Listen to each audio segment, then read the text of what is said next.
Assalamualaikum warahmatullahi wabarakatuh.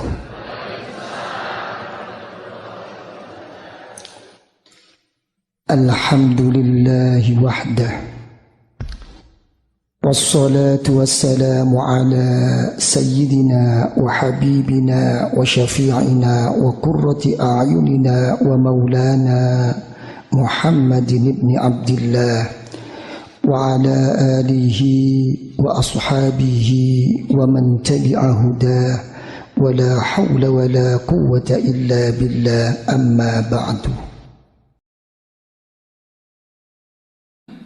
Hebat perjuanganmu, tapi biyen kono dunya saking hebate didilok, dihormat, dimulyakno, diegungno karo wong. Gak salah, wong pancen sing kon lakoni iku bener. Tapi waktu iku kon gak eling mek iku sangka rahmatku. Kon megedut sing kon ilingi aku kiaimu, aku ustadmu, aku gurumu. Salah gak salah, cuma wis entek nok swarga, wis kon ondo biyen nok donya. Berat. Mangkane syarate wong ikhlas, syarate wong estu napa? Kudu padha ketok wong gak ketok karo uang. Banyak apa mek pun ngeten. Kan? Sani pengin dadi kiai napa mboten? Kan? Kepengin dadi pemimpin napa mboten? Loh. Kan? Niki lho. Kita enten wong iki kepengin yai jadi kiai, kepingin yai jadi wali, kepingin yai jadi pemimpin. Ditakokno, sing dikepingin ini ku napane? Ayo. Kadang-kadang mboten saged jawab, padha sing gelek kula takokno. Nggih yai, kula kepingin dadi wali. Mek kon kepingin dadi wali, pilihin saiki. Wali soge apa dadi wali melarat? Lho lak gak gelem. Nggih ta, mesti omongane kepengin dadi wali Ki lho niku berarti sampean gak beres. Wong wali kok pele-pele. Nggih ta, mek pele-pele sing empuk. Nggih ta, masih kebo nggih seneng sing empuk. Nggih ta, mboten teng mriku omongane niku. Ayo didilok. Nggih ta, mangkane sampean dilok. Nggih ta, ayat-ayat teng Quran. Nggih ta, sampean dilok kabeh niku wau napa? Urusan mino oleh pahala, oleh ganjaran sangka Gusti Allah niku napa? Mboten cuma cukup liwat ilmu, tapi liwat amal.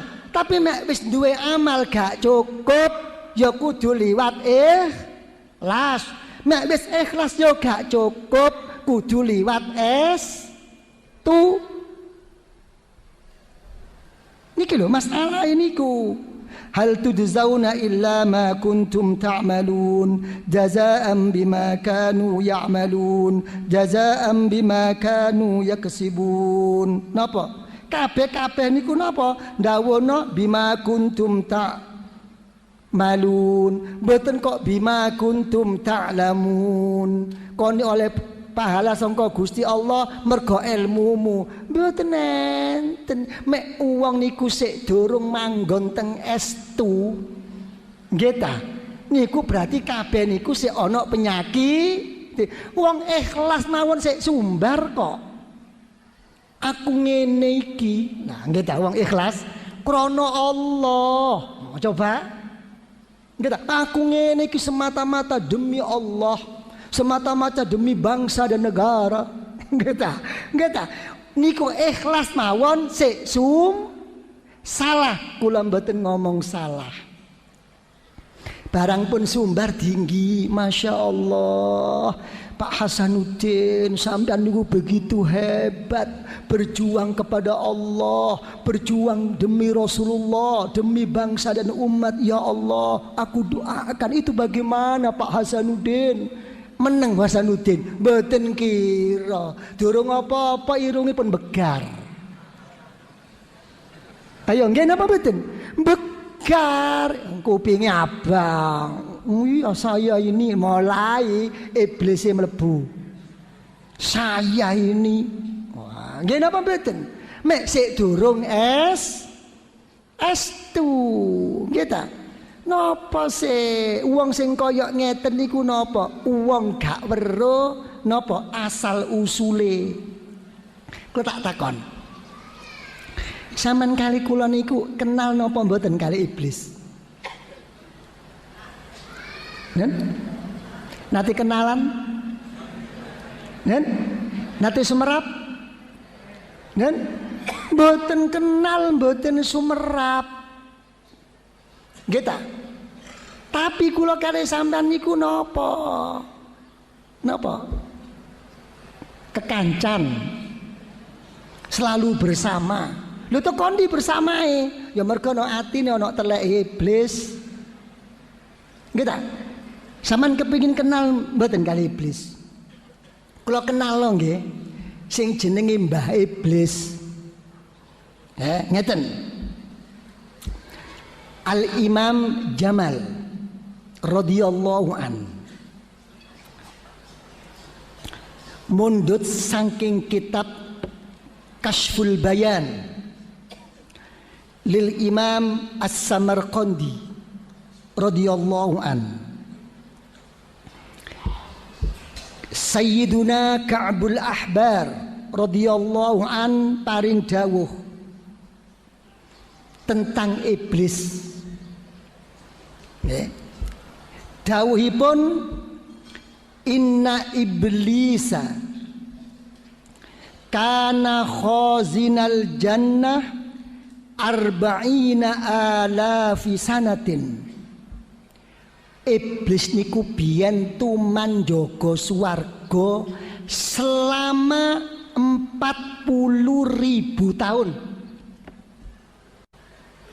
Coba kita kula nerangno ngeten niku napa? Mungkin napa kilas balik nyanyi niku napa? Lah kok iso ngono? Mungkin dhisik. Nggih. Wa ma'al malaikati samanina alfisanatin. Iblis niku nggih kumpul-kumpul setarap dengan sesama malaikat. Jadi rakyat podo rakyate sing jeneng podo malaikate kumpule niku selama 80.000 tahun. Jagoan apa mboten? Nun? Wa wa'adzal malaikata isyrina alfisanatin. Iblis niku tuman dadi penasehat agung malaikat selama 20.000 tahun. Ayo ngomong. Bon. Wa sayyidal karubiyin salasina alfisanatin. Enten salah satu malaikatipun Gusti Allah ingkang asma karubiyin niku napa? Ingkang nyokoni, ingkang mendegani arasipun Gusti Allah niku namung napa? Wonten sekawan, Mbak riwayatin. Lah iblis teng mriku niku napa? Nate kumpul niki selama 1000 tahun. Ya. Yo, mungkin sampean bandingno kali kula kali sampean. Kira-kira sampean kali kula niku alim pundi kali iblis? Hah? Lajeng iblis kumpul malaikat ruhaniyin. Malaikat ingkang memberi suatu ilham. Malaikat ingkang menuntun suatu siri nur dari Allah. Ingkang tumiba dhateng kaulanipun Allah ingkang soleh. Suatu posisi yang sangat strategis berhubungan kare napa? Para aulia Allah sampai teng kitab Iqlil niku sampai di Fatihai. niku malaikat napa iblis niku kumpul kelayan rohaniyin selama 1000 tahun. Pun lajeng watafa haulal arsy 14,000 sanatin. Iblis niku tuman tawaf teng aras selama 14.000 tahun. Ayo lawanen. Dan titel iblis cobaan. Wa kana ismuhu fi sama'id dunya al-abid.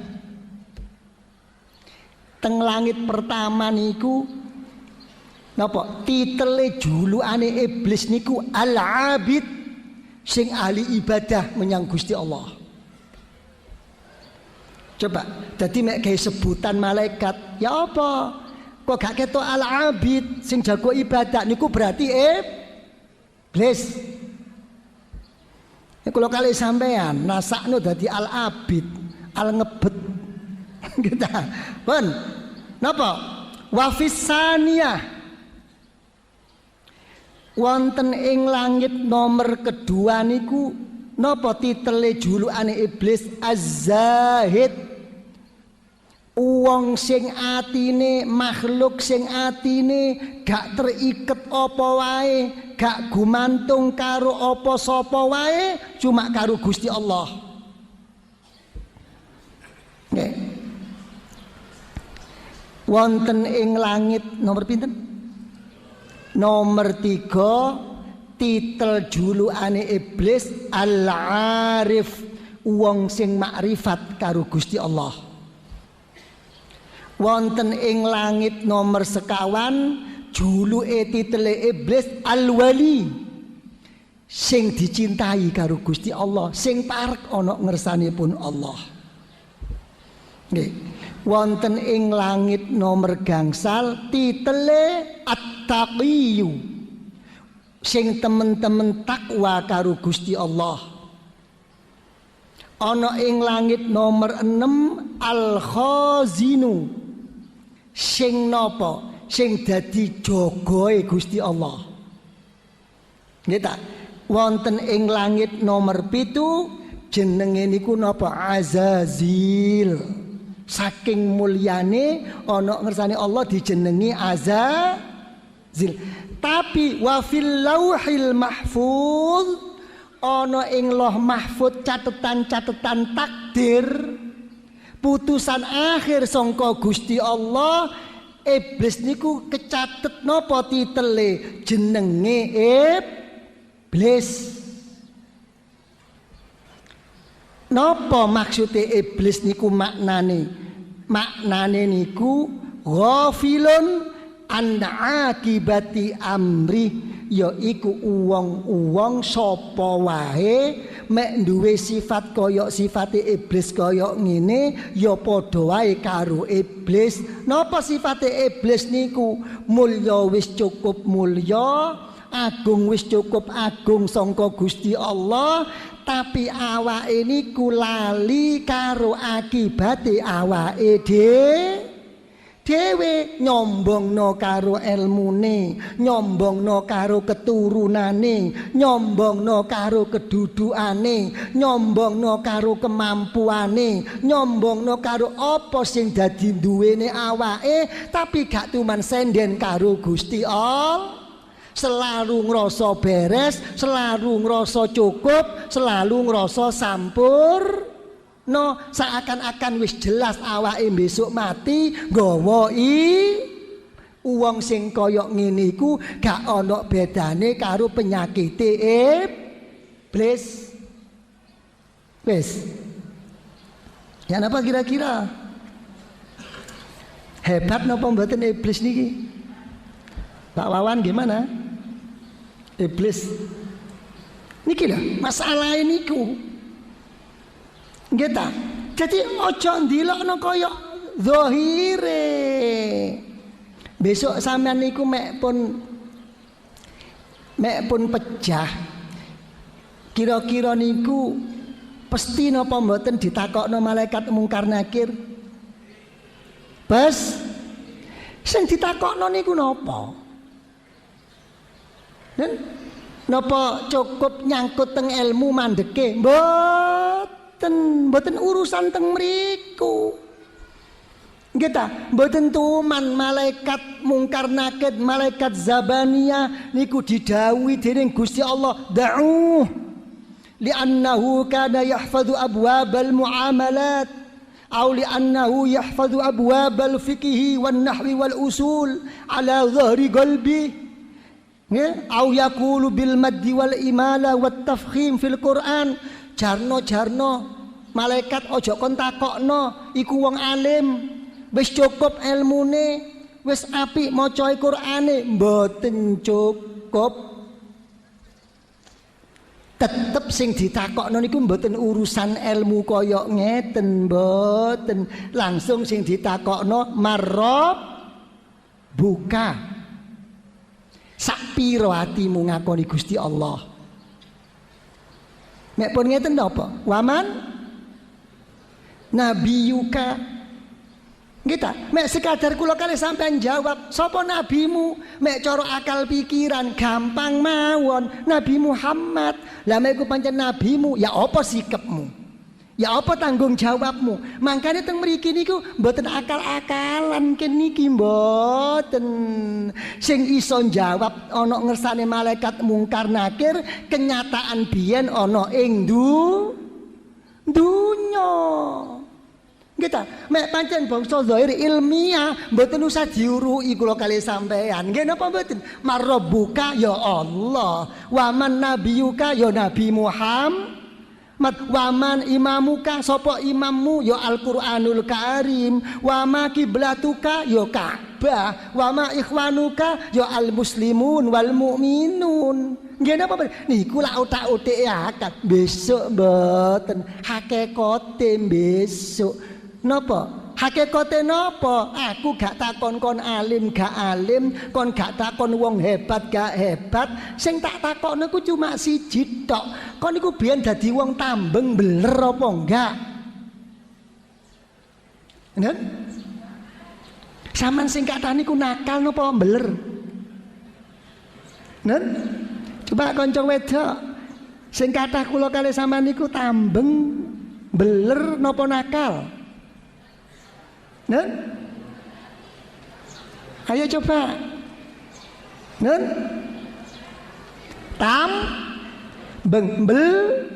Beler. Napa tandane wong tambeng beler niku napa? Tandane niku gak gampang trimo. Gak gampang tampi. Berhujah terus, berpadu terus. Niku akhirnya dadi kaya sifate wong Bani Israil biyen, saking cukupe, saking sampurnane kena penyakit. Napa penyakite? Al-rewelu wal rewel. Akeh penjaluke, akeh karepe, akeh maune. Barang sing ana gak disyukuri, barang dituntun gak trimo. Nakal napa beler? Nyon? Beler. Kula kalih sama niku beler. Nggih ta? Beler. Mangkane dadi maler. Nggih ta? Napa maler niku napa? Apa maler niku napa? Nggih?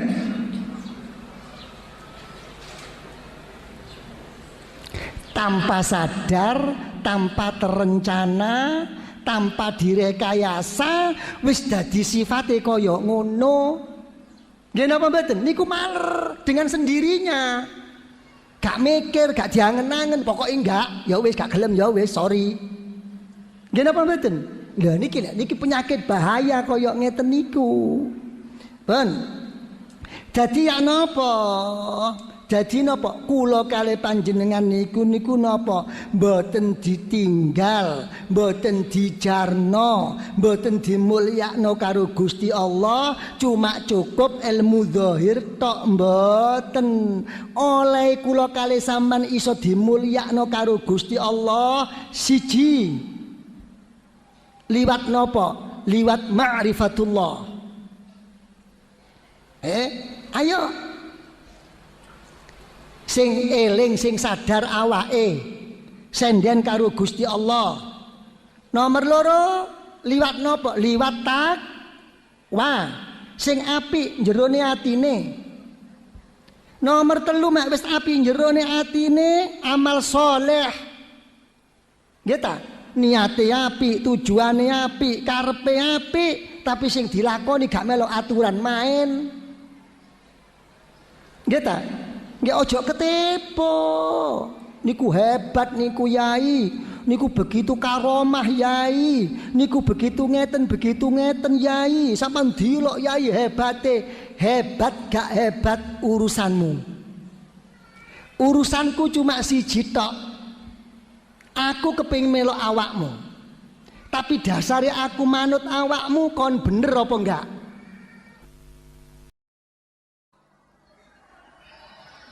Lah menawi sampun mekaten dos pundi? Menawi sampun mekaten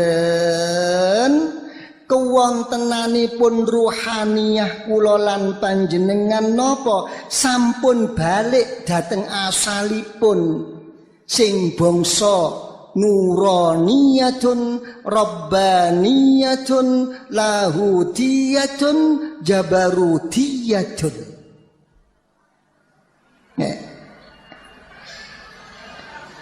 Lah wong ingkang ruhanianipun ingkang kados mekaten niku dos pundi? Mboten enten. Ingkang ngalang-ngalangi, ingkang ngaling-ngalingi, napa malih ingkang ngendhek napa mawon, wala ardun wala samaun wala arsyun wala kursiyun. Mboten enten. Langsung tumuju dhateng ngersanipun Gusti Allah. Kula tak takon. Nggih ta? Mek kula kali sampeyan niku sampun begitu tawajuh, madhep, cinta rindu dhateng tiyang sinten kemawon ingkang panjenengan cintai rindui. Nggih ta? Sampeyan niku teng pundi mawon, manggen teng pundi mawon, lajeng sing sampean cintai sampean rindu niku tebeyak napa mawon, napa niku saged sampean, napa kabeh niku saged ngalang-alangi sampean kali kula? Mboten saged. Nggih napa mboten? Niki lho. Niki ulul himmah. Nggih. Masih diilang-ilang no, masih dibenci oyak nopo mawon, nggih ta? Sampeyan wekdal nopo mawon nggih tetep dugi wonten ing saklebetipun mana niku napa hakikatipun ruhaniyah. Pun. Lah tiyang urip niku nggih wonten ing saklebetipun tiyang menika wonten perkawis gangsal. Siji duwe nafsu. Nggih napa mboten? Nomor loro duwe akal. Nggih. Nomor telu duwe ati. Nomor papat duwe ruh. Nomor 5 duwe sirri, rahasia sangka ngersanipun Allah.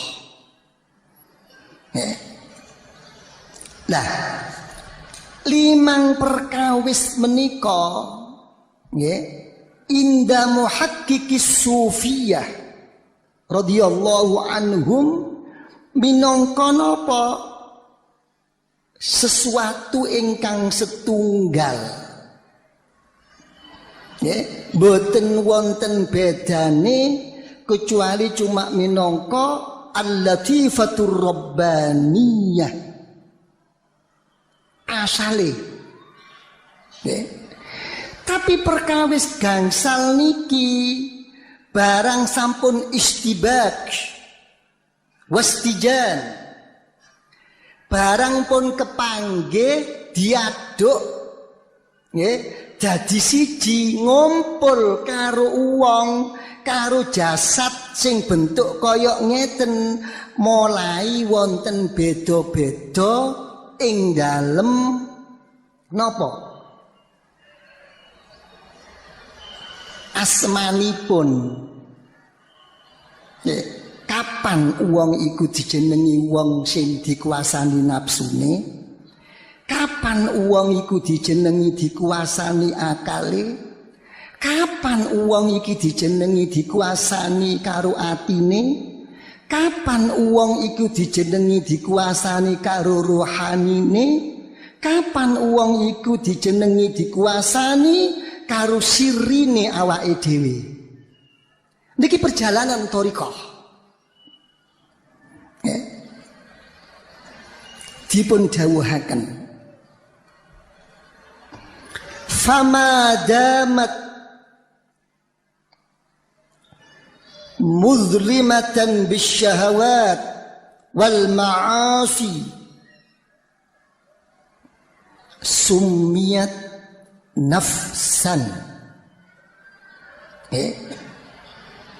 Mek kewontenan kula kalih panjenengan menika selalu digelapi kelayan pinten-pinten syahwat, kelayan pinten-pinten maksiat. Berarti kula kalih sampeyan niku napa dijenengi wong sing dikuasani nafsu. Iku. Ya. Lajeng fa idzan jarrat wa aqalat wa naqalat anil ma'asi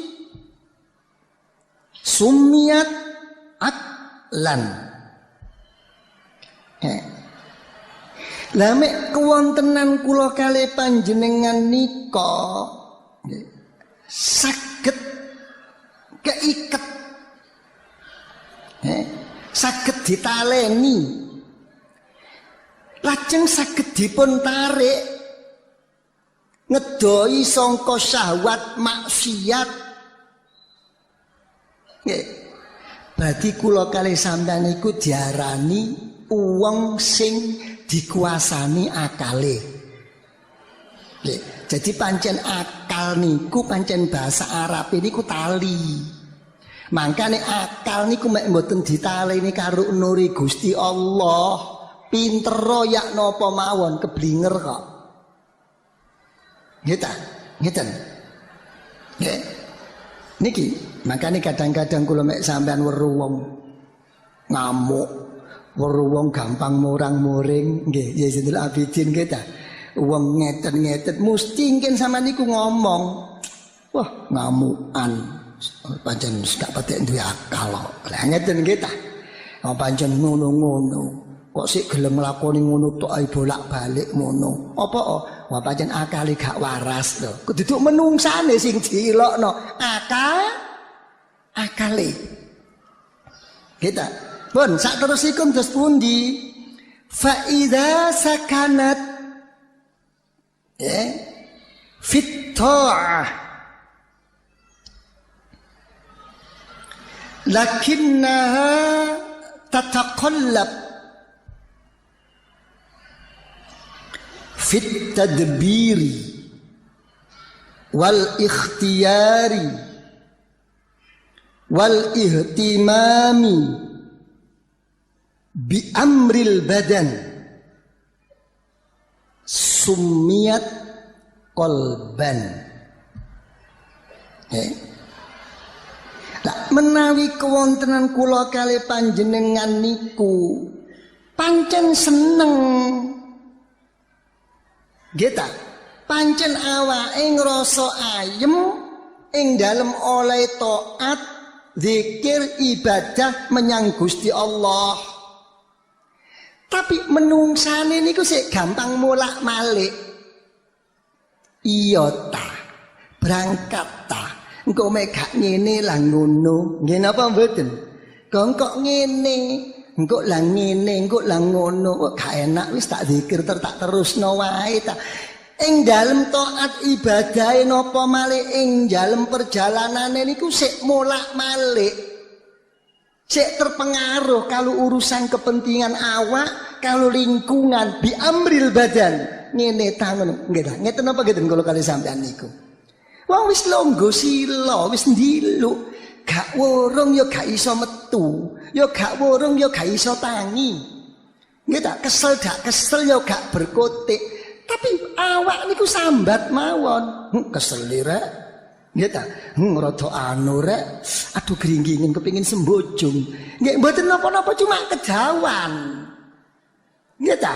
Engko lah ngene anu wong sing kaya ngeten niku tapi sik tetep bertahan oleh ibadah zikir taate berarti wong ngeten niku napa? Sik dijenengi wong duwe ati. Ya wis gak apa-apa, lumayan. Nggih napa mboten?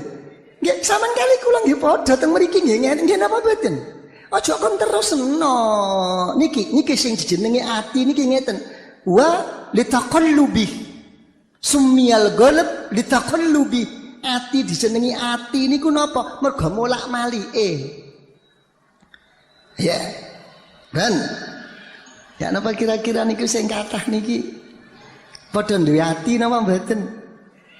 Nah, niki padha duwe ati sampean kali kula sak mangke niku. Tapi mbok wong umek. Nggih. Sewali faidat ma'anna. Niki kula waca nggih damel kanca-kanca sing napa brai nulis. Nggih ta. Wan faidat ma'annat billah. Wasakanat ilallah wa futihat basiratuha bisyuhudi nuri asliha summiyat ruhan. Kan menawi wekdal kula lan panjenengan zikir taat ibadah dhateng ngersanipun Allah ing dalem oleh sing kados mekaten menika pinaringan tumakninah manahipun. Tumakninah niki sing didhawuh-dhawuhna niku napa? Sing tartil, sing tartib. Nggih ta? Niku awalut tumakninah.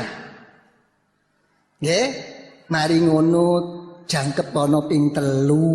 Nah, nggih ta? Pun genah-genah sareh-sareh iso dimapan-mapanno akhire ndadekno tenang. Napa artine tenang? Wasakanat ilaih menyang Gusti Allah. Napa sukun niku napa? Artine sakanat niku napa? Kerasan.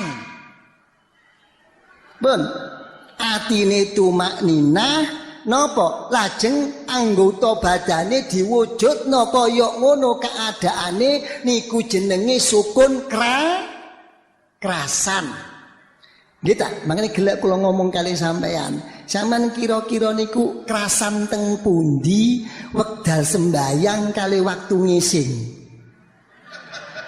Nggih ta? Gelek kula omongno niki sakjane niku. Cuma dereng kula jabar jari kaya ngeten. Nggih. Jadi sukun ba'da qaul tumakninah niku berarti kerasan. Nggih ta? Kira-kira mek wong kerasan niku pengin embo, pengin tambah napa mboten? Nggih napa mboten? Kadang-kadang kok enten wong ngomong nggih ta, ing dalem masalah sembayang napa? Sembayang traweh nggih ta. Oleh alasan nguatno 8 tinimbang pinten? Kali dosa. Nggih ta. kula jawab ojo maneh 8-20. Masih gak sembahyang gak apa-apa kok. Ojo digawe omong. Cuma sing mboten kula senengi omongan niku napa? Ngomongno karuan 20, kaluan 8 tinimbang 20. Sing kaya ngono keadaane, cepete kesusune, tapi 8 iso meneng, iso tenang, iso khusyuk. Jawaban sing koyok ngeten niku bener tapi kurang bener. Nggih ta? Bener cara dienggo omong-omongan tapi mboten bener cara praktek. Napa mboten bener cara praktek? Mek kon pancen ngrasa seneng, ngrasa kerasan, ngrasa tenang, ngrasa khusyuk, tentu kon bakal tambah. Nggih napa mboten? Bakal gak mandek sakmono, tapi apa kenyataane kok kesusu mule? Gak kenek niku. Jadi tumak ninah sukun niku napa? Jenjem tentrem sing dikawiti tartil-tartil krasan nggih padha kali omong-omongan khusyuk khudu'. Khusyuk niku napa? Ngerasa fakir pecai atine ana ngersanipun Allah. Khudu' niku ndudukno uwae secara zahir oleh tunduk menyang Gusti Allah. Ben kudu pas niki. Makane dawuhipun Rasulullah sallallahu alaihi wasallam wekdal mirsani wong sembayang dolenan karo jenggote napa dawuh Kanjeng Nabi lau khosya'a qalbu hadza la khosya'at jawarihu. Monggo wong iki atine khusyuk tentu anggota badane ya melok khusyuk. Nah niki lho ben nggih ta. Lah rendahipun jatuhipun iman kula kali panjenengan wonten ing ngersanipun Gusti Allah mboten dados unggul niku merga napa? Merga oleh lali, oleh gampang ngentengno menyang Gusti Allah. Senajan zahire zikir, senajan zahire ibadah, senajan zahire ngaji, tapi ukuran bobot niku lho sak pira ilinge karo laline dhateng Gusti Allah. Tak takon saiki. Sampeyan kali kula niku sing kathah wekdal zikir niku eling napa mboten eling karo Gusti Allah? Nen? Eling napa mboten eling kali Gusti Allah? Nen? Iku dijawab kali ibu-ibu. Kula menawi zikir yai eling kali Gusti Allah. Wong pancen tujuane zikir niku kedah eling teng Gusti Allah kok. Nggih napa mboten? Kula tak takon wong sampean ngomong eling. Nggih. Wekdal sampean zikir sing sampean ilingi niku napa? Nen?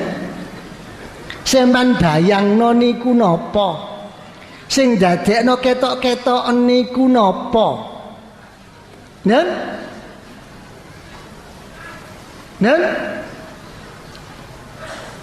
Sing kathah niku mboten eling teng Gusti Allah. Balik napa? Eling mek awake niku zikir teng Gusti Allah. Lah aku tak zikir. Aku lagi zikir. Aku lagi nglakoni zikir, aku lagi gelem zikir. Tapi napa tentu waktu zikir niku temen atine zikir? Mboten tentu. Nggih ta? Mboten tentu. Nggih ta? Merga napa? Merga awake sik ngrasa zikir, nek awake sik ngrasa zikir, ngaku zikir, berarti sik durung zikir. Nggih ta? Tapi kula nggih kadang-kadang eling kok kali Gusti Allah niku yai. ing dalem zikir ugi kathah. Zikir niku eling kali Gusti Allah, tapi ilinge niku mboten langsung teng Gusti Allah. Ilinge niku merga sadurunge zikir niku diniati napa-napa enten maksud. Zikire niku eling karo maksude nggih mboten napa-napa. Nggih ta, tapi aja ngono lah. Nggih ta, misale sampean atiku sumpek. Anakku koyok ngene, bojoku ngene, keluargaku ngene, daganganku rada ngene, kancaku ngono. Tinimbang ngono, aku tak madhep menyang Gusti Allah. Sing dorong niku napa? Nen? Salah, mboten salah. Wong pancen wong kok. Itulah dinamika hidup. Nggih, dinamika hidup nggih pancen ngeten sing dorong. Cuma barang pun mulai berangkat la ilaha illallah, la ilaha illallah. Eling kepentingane napa eling pangerane? Nen? Nggih ta? Lah niki lah. Jadi hakikate sik dereng zikir niki akeh maca mangkane gak ndadekno bersih nafsune, suci atine menyang Gusti Allah. Nggih kudu sing gelek. Nggih padha mek wong donga, gelek kula tak matur. Duh Gusti Allah, kula niku ya Allah panjenengan paringi sepeda motor ya Allah, kula niku ya Allah damel nyambut damel ya Allah, menawi sampun pikantuk nyambut damel ya Allah, damel ibadah dhateng ngersa panjenengan ya Allah. Wis bener niate, wis bener penyuwune, cuma waktu iku kocoe atine niku lho wekdal ya Allah panjenengan paringi sepeda motor. Niku mirsani Gusti Allah manahipun napa ketok-ketokan sepeda motor. Lah niki lah. Dia napa mboten? Pun tos pundi ya nggih? Ewet. Nggih ta? Ewet. Oleh mergo ewet niku napa? Mergo sampean niku moksa dhateng Gusti Allah. Pokok kula kedah hasil. Senajan sampean mboten dawuh ngeten, tapi tandane moksa niku napa? Mboten dipun bangsulaken dhateng ngersanipun Allah. Nggih ya Allah, kula nyuwun niki ya Allah, kula kersa niki ya Allah. Namung napa ingkang kula suwun kula kersakaken ya Allah, menawi dadosaken saenipun ya Allah, pikantuk ridho saking ngersa panjenengan ya Allah, panjenengan paringi ya Allah. Menawi mboten ampun panjenengan paringi ya Allah. Nate sampean ngeten. Dan teng mriku urusane niku teng mriku supaya sampean ketok-ketokan sepeda motor niku mboten terus menerus. Nggih napa mboten? Niki lho. Ben sece mek sampean niku mboten seneng kare wong. Nggih ta enten urusan kali wong. Nggih ta napa sampean niku rada digencet karo wong macem-macem. Niku luwih gampang.